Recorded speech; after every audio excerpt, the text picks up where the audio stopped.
YCP MLC Duvvada Srinivas ఇంట్లో గొడవలు రచ్చకెక్కాయి.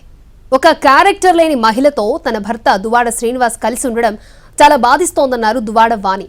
Illegal affair ని కూడా గొప్పగా చెప్పుకుంటున్నాడని, కానీ తమ కుటుంబం పరువు రోడ్డున పడిందని ఆవేదన వ్యక్తం చేశారు. ఇద్దరు పిల్లలు తండ్రితో కలిసి ఉండాలని కోరుకుంటున్నారని, ఫోన్లు మెసేజ్లకు స్పందించకపోవడంతోనే అతని ఇంటికి వెళ్లారు అన్నారు.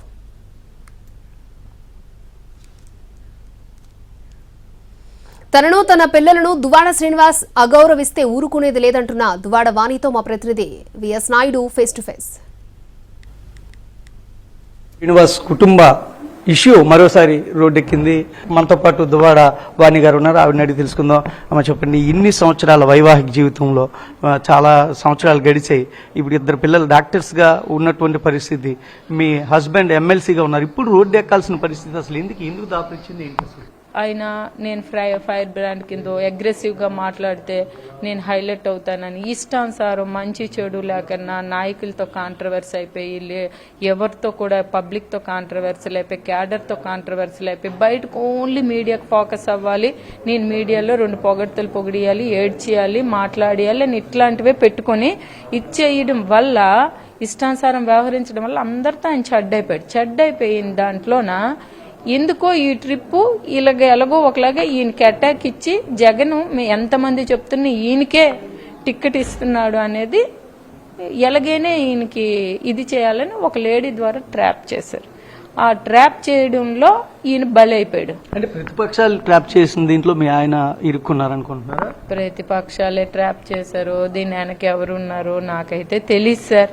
He's trap. దానికి ఏమని గొప్పగా చెప్పుకుంటాడు, ఎలా ట్రాప్ అయ్యారో కూడా తెలియదు. ఆవిడ ఏంటంటే ఒక డబ్బుల మనిషి.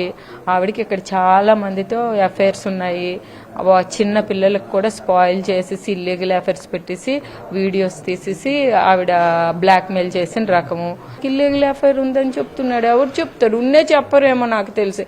అలాగే ఆయన చెప్తున్నారు. అదొక క్రెడిబిలిటీ లాగో క్రెడిట్ లాగో చెప్పుకుంటున్నారు ఆయన. అవును నాకు ఉంది అని అంటున్నారు. మీకు ఎంత బాధిస్తూ ఉంది? నిన్న పిల్లలు కూడా అదే చెప్పారు. అసలు ఏంటి సార్? అదే కదా సార్, నా లైఫ్ అయిపోయింది, ఆయన లైఫ్ అయిపోయింది, కానీ పిల్లలు ప్రాబ్లం పడతారు కదా. వాళ్ళ మీద డ్యామేజ్ అవుద్ది కదా, వ్యక్తిగత డ్యామేజ్ అవుద్ది కదా. ఇంకొక పాప ఉంది కదా, మ్యారేజ్కి ఒక పాప ఉంది కదా. ఒక ఇల్లీగల్ లేడీ, ఒక క్యారెక్టర్లెస్ లేడీని తెచ్చి ఇంట్లో ఉంచుకుంటే మా పరిస్థితి ఏంటి? నేను అదే అంటున్నాను. ఆయన పలాసలో నెల్లి ఉండి అక్కడ ఉండి వాళ్ళ పేరెంట్స్ ముందు, వాళ్ళ బ్రదర్స్ ముందు ఇలాంటి ఇల్లీగల్ అఫైరే పలాసలో ఆయన పుట్టి పెరిగిన ఏరియాలో ఆయన చేస్తే అప్పుడు వాళ్ళ ఫ్యామిలీస్ ఎఫెక్ట్ అయితే ఆయనకు అర్థమవుతుంది.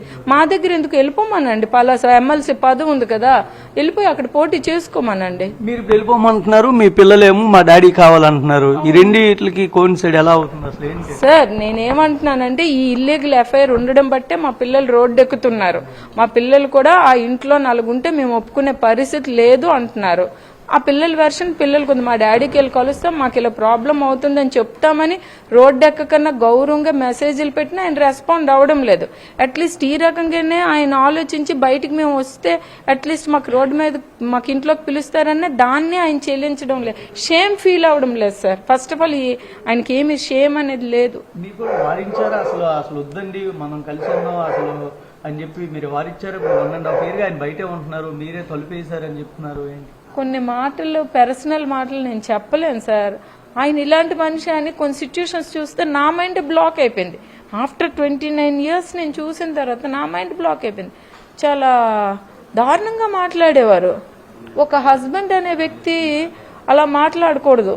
ఆయన నాకు నచ్చినట్టు నేను ఉంటాను, నీకు నచ్చినట్టు నువ్వు ఉండు అంటాడు. ఏమనాలి దానికి నాకు అర్థం కాలేదు. నేను అప్పుడు ఇన్సెక్యూరిటీ ఫీల్ అయ్యాను ఇంట్లో. ఆవిడ అలాంటి క్యారెక్టర్లెస్ లేడీ కాబట్టి నా ఇంట్లోన నా పిల్లలు ఏంటవుతారు? నేనేమో అంటే నేను ఇవన్నీ మర్చిపోతున్నాను. స్టెప్ బై స్టెప్ నాకు గుర్తు వస్తున్నాయి కాబట్టి నేను జడిసిపోయాను సార్. ఫ్యాక్ట్ అయితే నేను జడిసిపోయాను. ఈ కింద రూమ్లో ఆయన ఇక్కడ పడుకుండే, ఈ కింద రూమ్లో ఏంటవుతుంది అంటే ఆవిడ క్రిమినల్ లేడీ, ఒక రాంగ్ లేడీ అనేది తెలుసు.